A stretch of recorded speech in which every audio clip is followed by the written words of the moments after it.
For my visual component of my project, I chose to use the nostalgic childhood board game Candyland as a metaphor for my learning journey in the Child Development Labs. The winding path of the game reflects my own experience of exploring new situations, facing challenges, and growing through hands-on experience.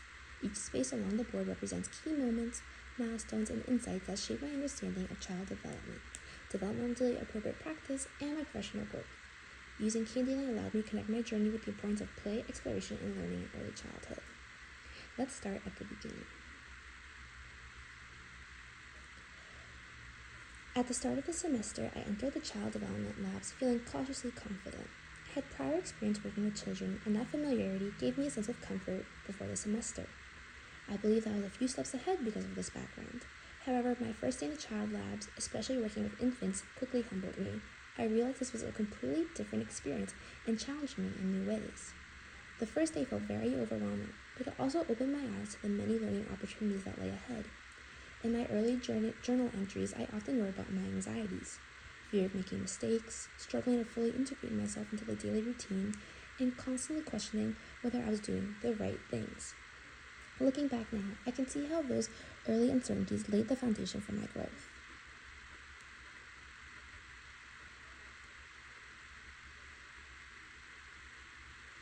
Next, our journey takes us to learning through practice, and this is where I began to find my footing. One of my earliest challenges was diapering. It wasn't discomfort with the task itself, but rather a deep fear of doing something incorrectly and leaving a child uncomfortable or insecure. Over time, through repetition, observation, and guidance from other teachers, I gained confidence and competence. A powerful aha moment occurred with a child who consistently cried when placed on the diapering table. Drawing from both classroom observation and course readings, I realized the importance of communicating and emotional validation. Instead of rushing through the task, I slowed down. I soothed him, explained what I was doing, and reassured him of his safety, and even used a familiar distraction, a charm on my necklace that he loved. This approach transformed the experience and reinforced for me how theory truly comes alive in practice.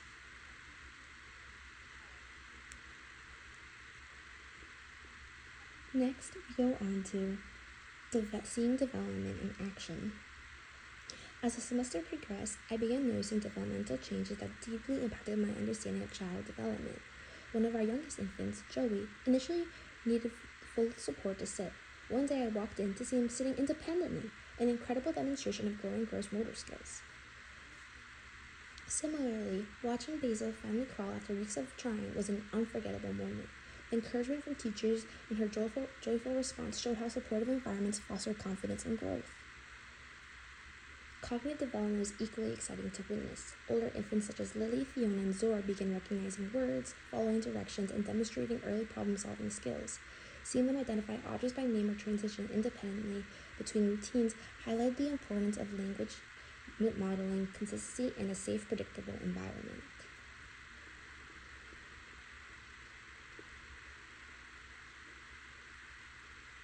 Now we go on to integrating theory and practice and applying what I have learned in the classroom into the child labs. Throughout my practicum hours, I consistently saw course concepts reflected in real-life practice. One of the strongest examples was the importance of free play and outdoor learning. While the classrooms were filled with developmentally appropriate materials, outdoor spaces allowed children to engage with loose parts like pine cones or leaves, objects that sparked immense curiosity and learning. These experiences reinforced the importance of protecting playtime and allowing children to direct their own learning. Free play gave them autonomy and encouraged exploration and allowed educators to step in as supporters rather than directors of learning. I also became more intentional with language. Even with infants, I learned that rich, meaningful language matters. Expanding simple phrases into full sentences allowed children to absorb more complex language and support their developing communication skills. Next, we go on to working with families and the importance of building trust and communication. Through observation and reflection, I gained a deeper appreciation for the role families play in early childhood education. Children are deeply affected by the relationships between educators and caregivers. I learned the importance of respect, cultural sensitivity, and consistent and reliable communication. Families need to feel safe, informed, and welcome as part of the classroom community. When families are involved and valued, children benefit greatly. These experiences directly connect to my future goal of becoming an elementary school counselor. where collaborating with family will be essential. That takes us to our board where we land on the stop sign. This here we take time to reflect on the journey we've had so far.